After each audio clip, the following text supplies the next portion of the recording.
Okay, I want to start off the interview by asking you to introduce yourself as well as give us a little history about your job story. Tell us what career you're in and how did you choose that particular career?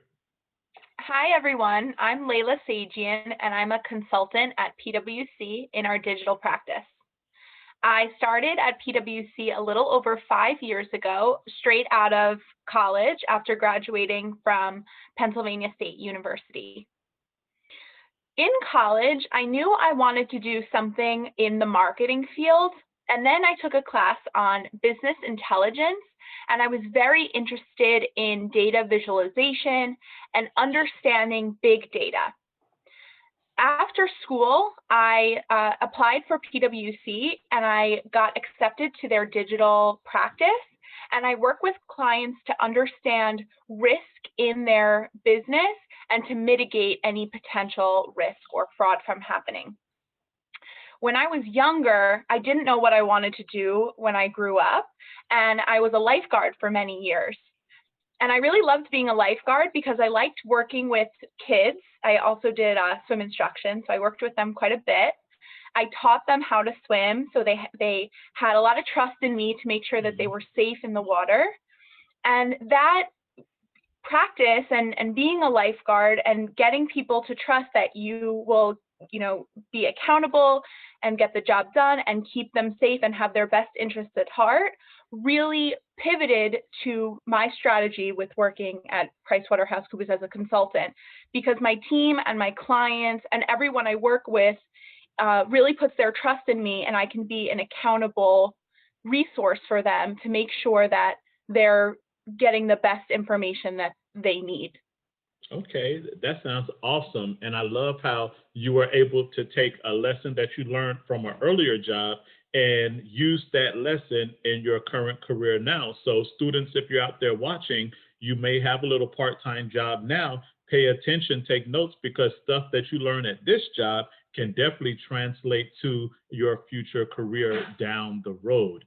Which brings me to my next question. We know the world that we're living in, COVID came in, it changed the way that we work, changed the way that we live. So I want to discuss your job prior to COVID. What did a typical day look like prior to COVID-19? Absolutely. So it's funny that you ask about a day in the life. One of the things I love most about my job is there is no typical day in the life for me. My job is very project based. So when I get on a project, my whole world, life, job revolves around that client and what I'm doing there. So for example, it could be checking to make sure employees are acting correctly and there's no risky employees or fraudulent employees in a company. The next week, I could be building a process automation workflow. I could be using robots to make a process better and faster and have less human interaction and therefore less human error. Another week, I could be working on a COVID type of a project. So it depends on what the clients need at that time and how my skill set can be utilized to help that client. Okay. Now I want to just travel down your education path. I want to talk about what schools, what degrees you received, what certifications that assist you in your career that you hold now. Other than my lifeguarding and water safety instructor certification, I did go to school for management information systems. I graduated from Penn State, so very cold, not in Florida. Right. I also got a degree in Spanish and one in international business. They're both my minors. What I like most about that is they were so different from each other. So my MIS degree really circled around strategy on and by the way, MIS is Management Information Systems for anyone who's Okay. not aware. But that really talked about, current events around 3D printing and data visualization and data automation, process automation.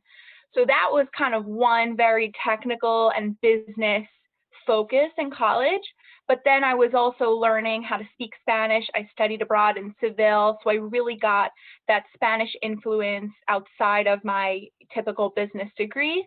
And then international business I thought was very important because as much as we hear all of the current events in America, we also need to be privy to what's going on in our neighbors' land in Europe, in Asia, in India, in all of these places with a very big and intense workforce. It's important to know what's going on around the world.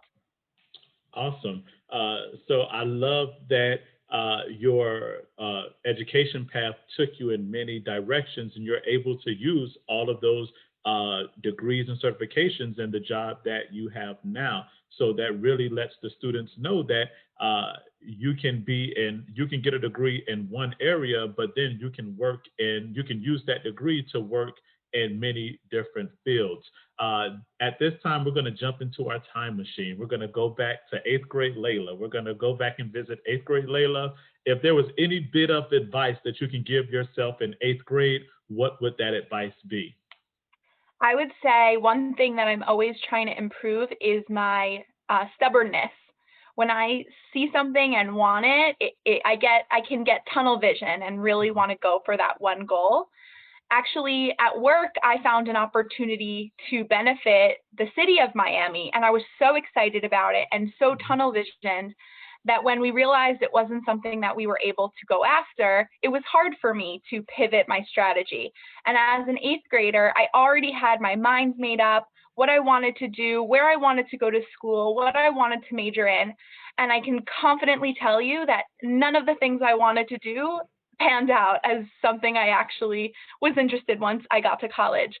So my advice to students would be to take a step back and look at the big picture and try not to get stuck on one specific topic or specific interest. Oh, that is some great advice. And as you know, our Inspire event is centered around 8th grade students. So I want you to picture that there's an 8th grade student watching this particular video now, and they want to get into the same career that you're in. What advice or suggestions can you give them to assist them in reaching that particular goal? Absolutely. So Inspire is a perfect opportunity to look at all these different industries and workforces. PwC will have a booth there as long as some of our counterparts and some other consulting and accounting firms. My suggestion would be to go into Inspire with an open mind. Stop by our booth and talk to me. I'll be there as well as some of my coworkers, and we'd be happy to give you some more information at Inspire.